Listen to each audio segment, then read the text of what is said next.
$40 받고 미국 주식 시작하자. 키움증권 최초 신규 고객이면 $40 미국 주식 투자 지원금 드려요.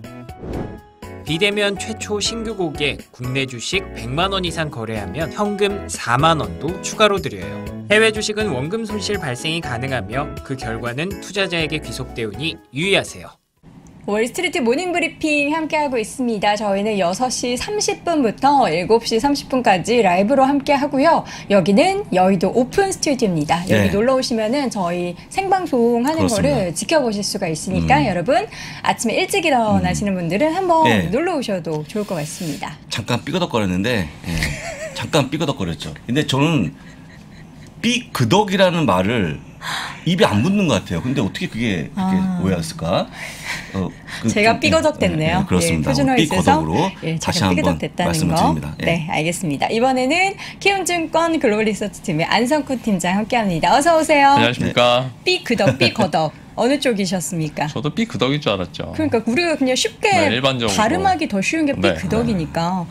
저 약간 삐걱삐걱. 네. 돌아가는 세상. 예. 제가 이런 분들과 방송합니다 지금. 네. 창피합니다. 네. 자, 2021년 4분기 어닝 시즌을 오늘 좀 돌아볼 텐데요. 네.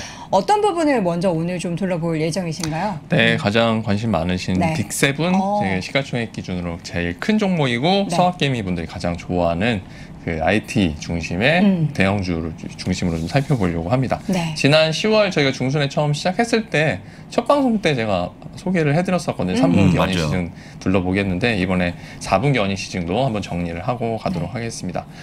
이미 지난주 금요일에 JP모건 체이스를 시작으로 2021년 4분기 어닝 시즌이 시작이 되었고요.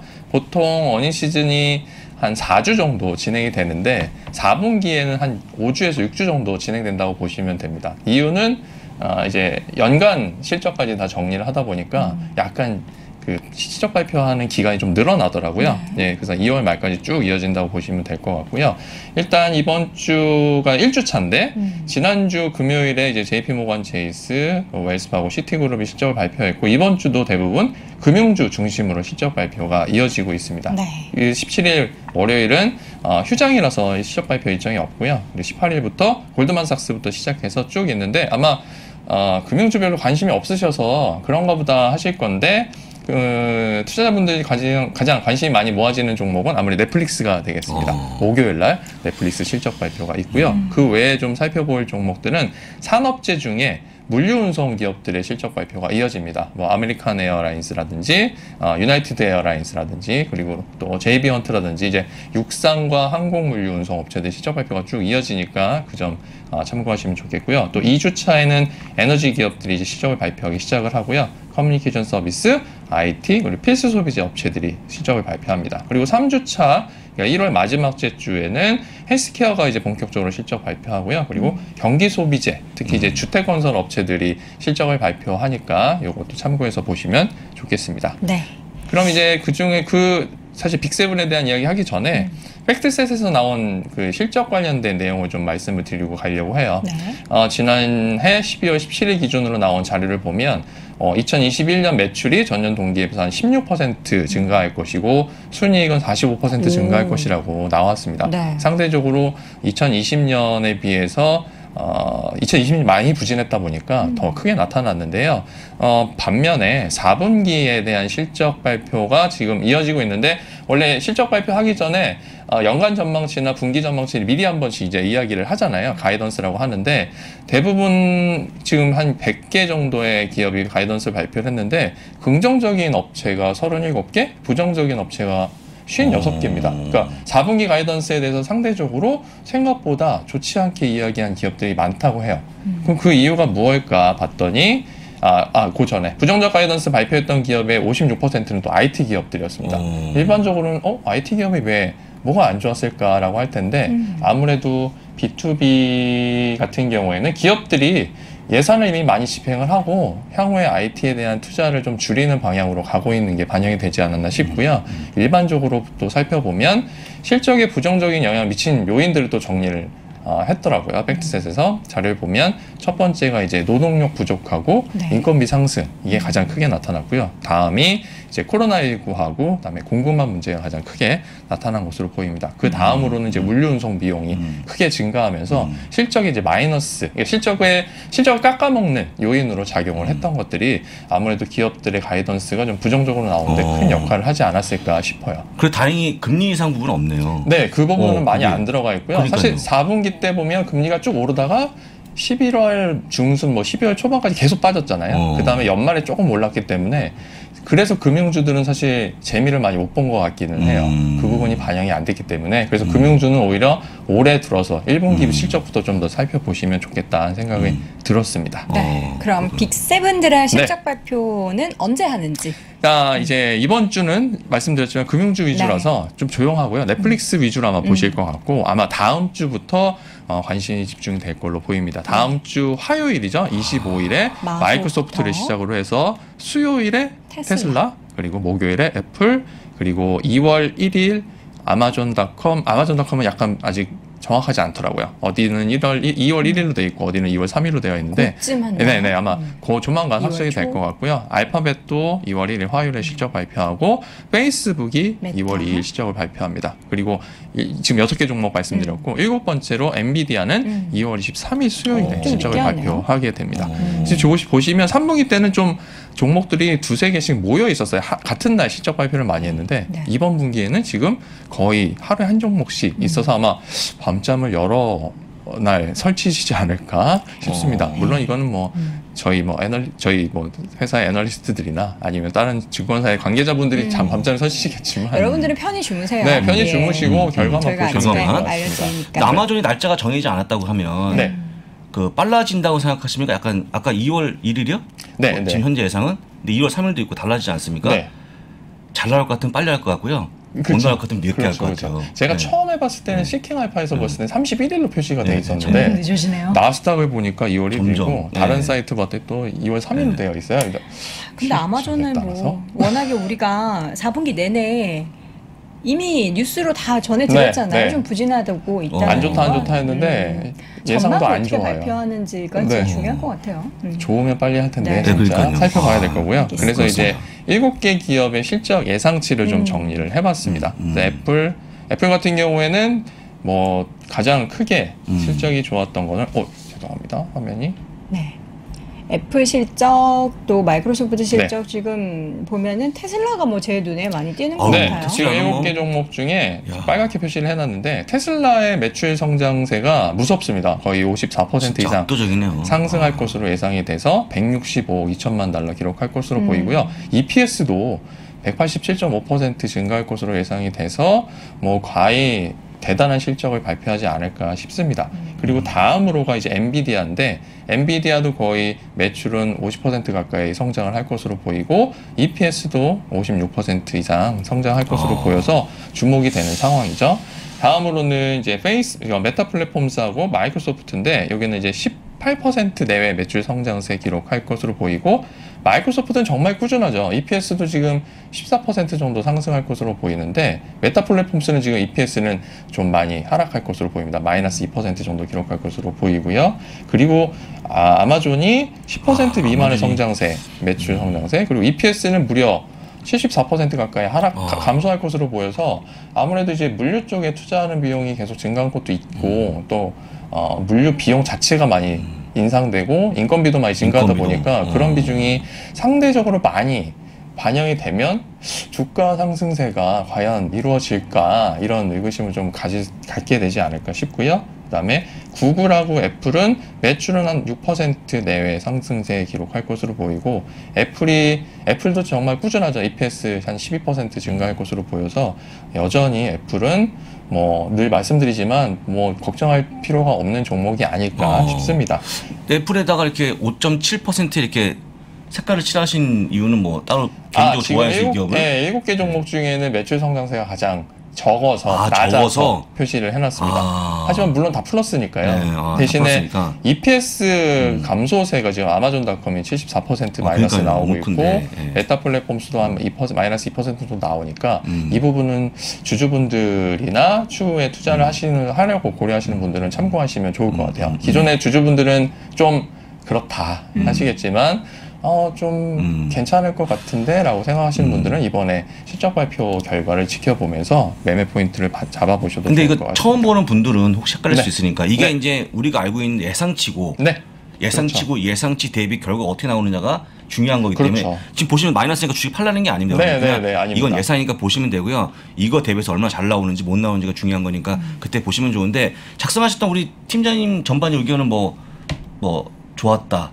삐거덕거렸다. 뭐 이런 뭘로 표현하시겠습니까? 아마존닷컴이 조금 불안하다? 아마존닷컴이 저는 오히려 네. 아마존닷컴이 만약에 이번에 연말 내내 안 좋았으니까 앞으로 실적은 이거보다는 좀 회복될 네. 것이다라고만 발표해 준다면 그렇죠. 괜찮을 것 같은데 네. 이게 뭐 사실 공급망 이슈도 그렇고 임금 부분이 하루아침에 해결되는 거가 아니기 네, 네. 때문에 그게 제일 불확실성이 클 것 같아요. 그렇습니다. 그러니까 계속 지속이 되는 문제를 안고 있는 것 같아요. 네. 아마존 같은 경우는. 아무래도 하지만 이제 예. 물류에 대한 투자 자체는 작년으로 1달러 될 것으로 끝났죠? 보이니까 그 부분은 일단 빠지는데 말씀하신 대로 인건비 문제랑 노동력 문제는 지금 쉽게 끝날 것 같지 않아서 그 부분이 좀 걱정이 되지만 말씀드린 거 부사장님이 말씀하셨듯이 이거는 이제 예상치니까 이 예상치를 상회하는 실적이 나오고 가이던스 자도 좋다고 하면 주가는 또 가파른 상승세를 보일 것으로 확연히 나타날 거니까 그 점 포인트로 보고 접근하시면 좋겠고요. 투자 의견도 보면은 네. 아마존이 가장 보면은 좋은 것 같아요. 목표 주가 대비해서 괴리를 그렇죠. 하고. 지금 투자 의견은 그래서 또 7개 종목 정리를 했는데 지금 테슬라를 제외하고는 다 강력 매수예요. 6개 종목이. 이거 다 강림 매수네요. 네, 테슬라만 매수. 그리고 재밌는 거는 테슬라는 기존에는 매수가 아니었습니다. 지난 3분기 실적 때 제가 정리해드릴 때는 보유였어요. 그러니까 그만큼 지금 그 목표 주가가 많이 올라왔는데 그 네. 뒤에서 지난 3분기 때랑 그 비교를 하면 나올 테니까 말씀드리고요. 일단 투자 의견을 보면 말씀드린 대로 테슬라만 빼고 다 강력 매수고요.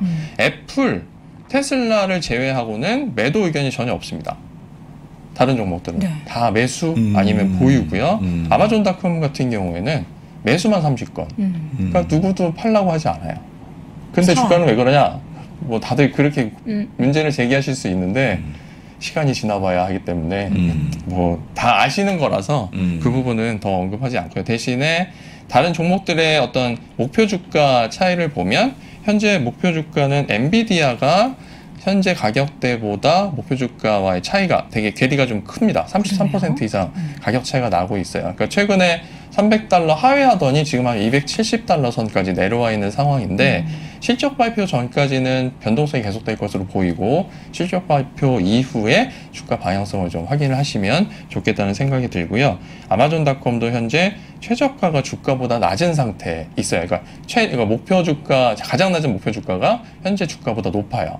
그러니까 모든 그 IB들이 현재 주가보다는 높은 목표 주가를 제시하고 있다 이렇게 보시면 되겠고요. 현재 최고 목표 주가와 최저 목표 주가 사이의 차이가 900달러. 상당히 크게 나타나고 있습니다.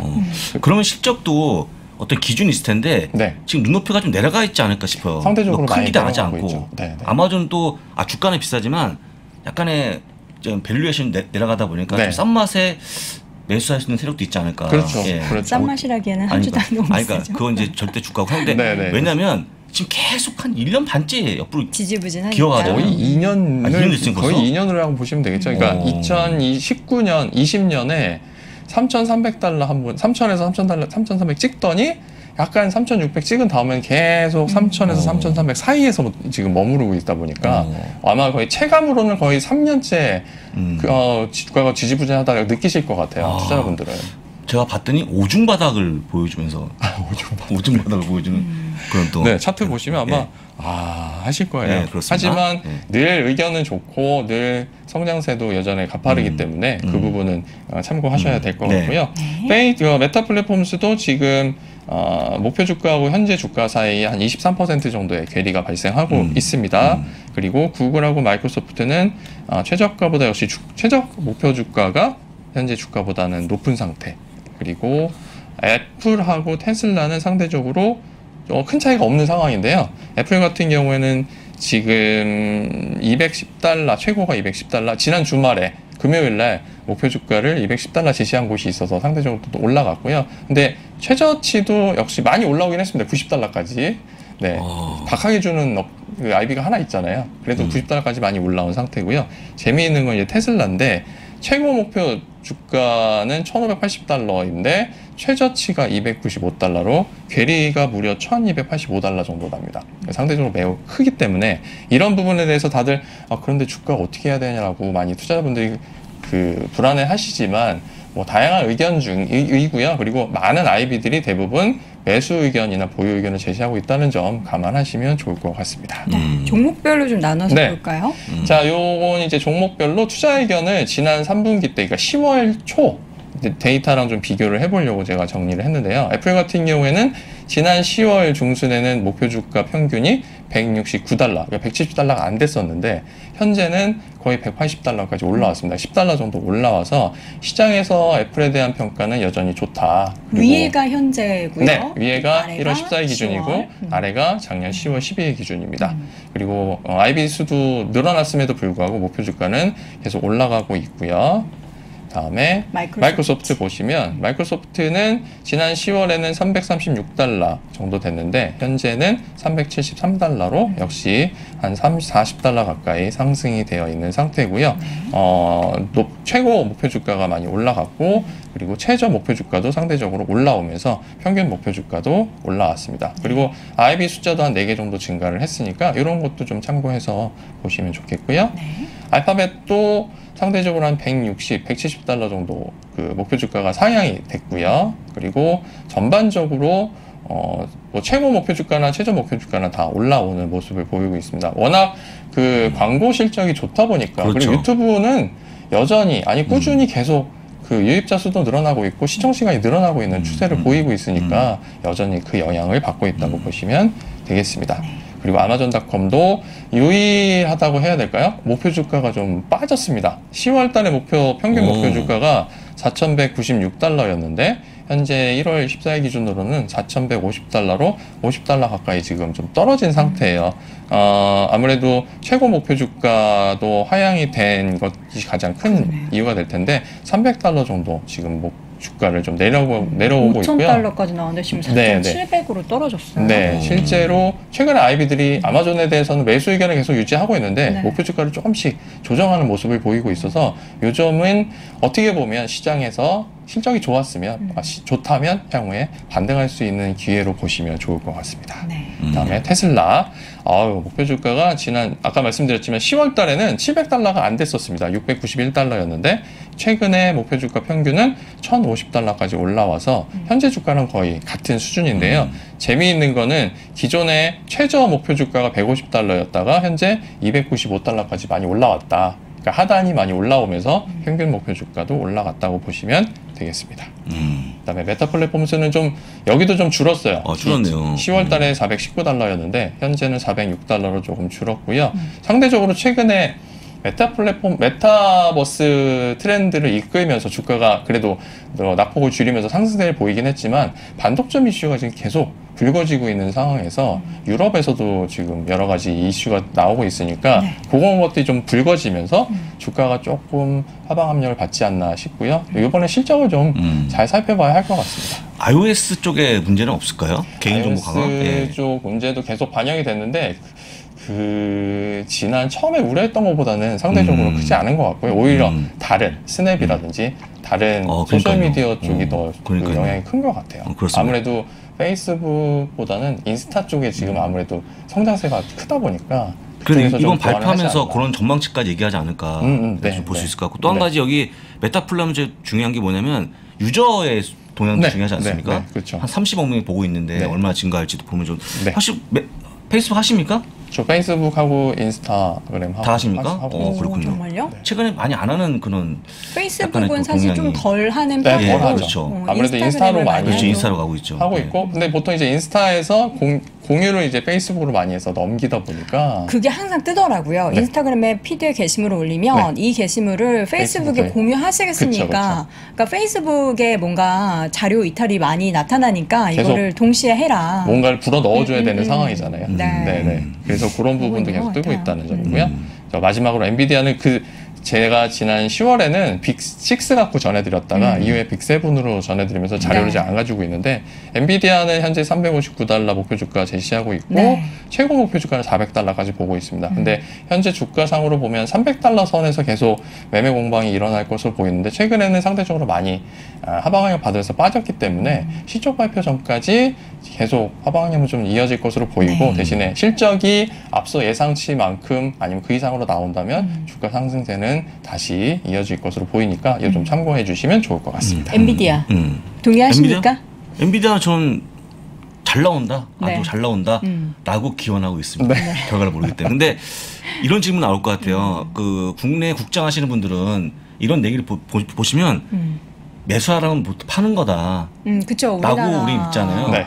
미국은 좀 정서상. 네. 미국은 매수하라면 매수해야 됩니다. 그쵸. 약간 느낌이 다르죠? 실제로 제가 한 이제 네. 5년 정도 계속 보아왔는데 네. 실적 발표를 하고 아니면 가이던스나 이런 목표 주가가 매수라고 만약에 투자 얘기 나오고 나면 최소 이틀에서 최장 한 5일까지는 주가가 상승하는 모습을 보이고요. 아니면 매도나 아니면 보유로 떨어지게 되면 2일에서 한 5일 정도는 주가가 하락하는 모습을 계속 보여주더라고요.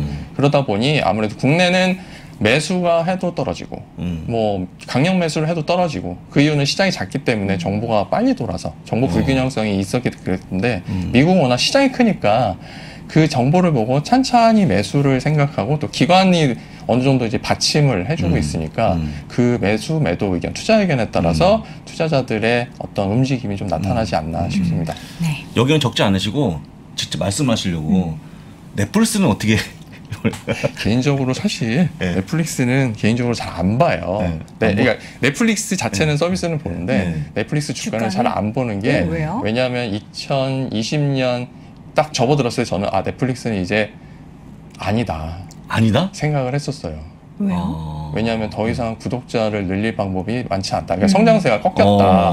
근데 여기에 심폐소생술 또는 어떤 활력을 줬던 게 코로나였거든요. 코로나. 왜냐하면 2020년 초반만 해도 넷플릭스 주가 계속 빠지고 있었어요. 네. 그러다가 그렇죠. 2월 중순부터 갑자기 방향성을 상승으로 켜더니 꾸준히 지금 올라갔거든요. 그렇죠. 그러면서 올해 4분기 때 아무래도 오징어 오징어 게임이 게임. 피크를 찍고 구독자 증가세는 4분기가 피크가 아닐까 싶고 그렇다 보면 지금 주가는 상대적으로 고평가가 아닐까 생각을 했습니다. 근데 재밌는 건 무기가 하나 있잖아요. 구독료 인상. 계속 조금씩 올려요. 지난주 금요일에 장중에 네. 갑자기 넷플릭스가 파란색이었는데 빨간색으로 바뀌더라고요. 그래서 3% 정도 오르는 거예요. 봤더니 CNBC에서 속보가 떴어요. 구독료를 인상하기로 했다. 네. 북미 지역에서.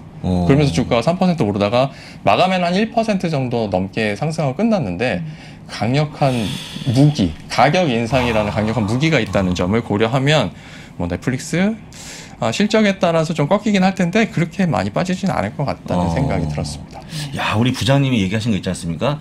이게 월가 의견을 짧게 말씀하신 거예요. 이 전반적 의견이거든요. 정확한 지적이시고 솔직한 얘기로 지금 나와주고 있는 넷플릭스에 대한 전망이 너무 안 좋아요. 그렇죠. 네, 안 좋기 때문에 사실 말할까 말까 했는데 지금 어쨌든 이렇게 본다고 그러면 성장이 꺾이는 피크 찍고 내려가는 그런 모습이기 때문에 약간 주의할 필요 있을 것 같다 정도까지만 보시면 좋을 것 같네요. 네. 네. 새로운 성장 능력으로 뭐 그래도 계속 나오는 게 뭐 굿즈 판매 뭐 이런 것도 나왔잖아요. 그다음에 게임과 협업 이런 게 게임도 있었는데 있었고. 될까 싶습니다. 그게 솔직한 얘기로. 상대적으로 얼마나 영향력이 있을지 좀 더 지켜봐야 할 것 그쵸. 같아요. 이미 게임은 나와서 사람들이 관심 있게 하기는 하는데 그렇게 그래요? 와 할 정도는 아니라서 네 그렇게 영향력이 크지 않을 것 같아요. 그럼 마지막으로 가격 인상에 대해서 이탈이 있다 없다 어떻게 보십니까? 가격 인상은 뭐 크게 많아야 절반 정도? 확률은 50대 50일 것 같아요. 가격 올렸으니까 그만 봐야지 하는 거 있지만 새로운 콘텐츠가 나온다면 다시 구독을 해서 보는 경우가 지금 발생을 하고 있더라고요. 그러니까 실제로 오징어 게임 때문에 구독 안 하고 있다가 그렇게 재밌어? 그래서 구독을 해서 보시는 분들이 궁금해서. 이번에 되게 많았거든요. 맞아요. 근데 문제는 그렇게 좋은 아니면 어떻게 보면 정말 뛰어난 콘텐츠를 매번 만들어낼 수 있느냐. 그렇죠. 뭐 일주일이 멀다 하고 어떻게 만들어낼 수 있느냐. 그게 제일 문제가 되겠죠. 네. 알겠습니다. 자, 이렇게 해서 앞으로 실적 발표가 예정되어 있는 빅7에 대해서 쭉 정리해봤습니다. 키움증권 안석훈 팀장 함께했습니다. 고맙습니다. 고맙습니다. 아직도 미국 주식 투자 망설이고 있습니까?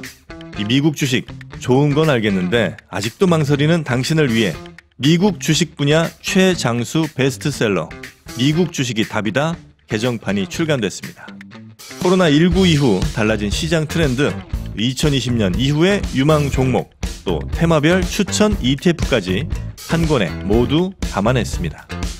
글로벌 투자의 중심으로 당신을 이끌어줄 미국 주식이 답이다 개정판 강의와 함께 보시면 더욱 좋습니다. 지금 전국 서점과 온라인에서 만나보세요.